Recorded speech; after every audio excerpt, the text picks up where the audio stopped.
We all have passions. I'm going to go through the 3 passions I had as a kid and tell you each one of them, the story of each one of them, and how they've affected the passion that I have today. And to tell those stories, we have to start in 2014.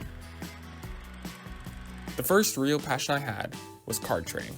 Just like every other kid, I had my own binder with my own Pokemon cards that I would trade with other kids. But when the Pokemon phase did die out, I actually went to what the older brother was doing, and he was playing Yu-Gi-Oh! With his friends.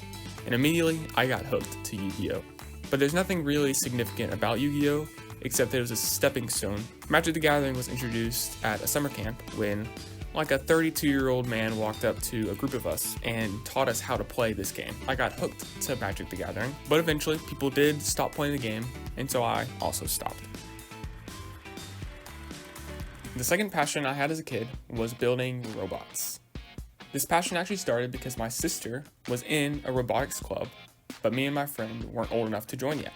And so we would kind of hang around where they would be doing their own work, and we would take parts that they weren't using, and sometimes we're using, and we build our own stuff.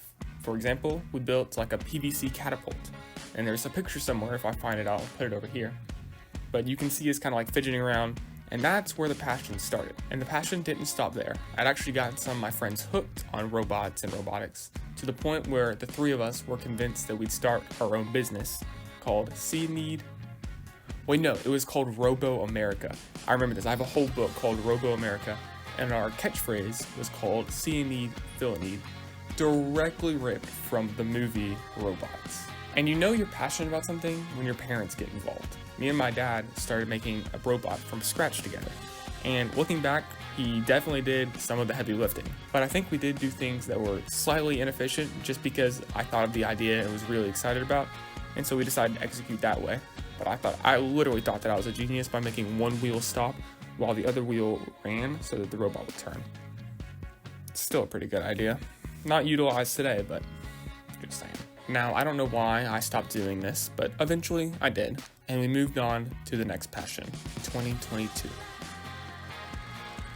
The last passion and current passion is making videos, specifically on YouTube. And I feel like this passion makes so much sense based on the past 2, and I'm also not sure where this passion started. I love creating things and seeing the improvement from many years ago, and I love the idea of packaging my idea that I thought of into a little box, into a little title that I have to curate so that other people can see the work that I made. At my age, this feels less and less like something that I just do for fun, and that I'm actually having to make sacrifices to do this. Now, I'm not sure what passions are next. I'm sure there will be some, and when there are, I'll make a part 2. But until then, I'll see you tomorrow.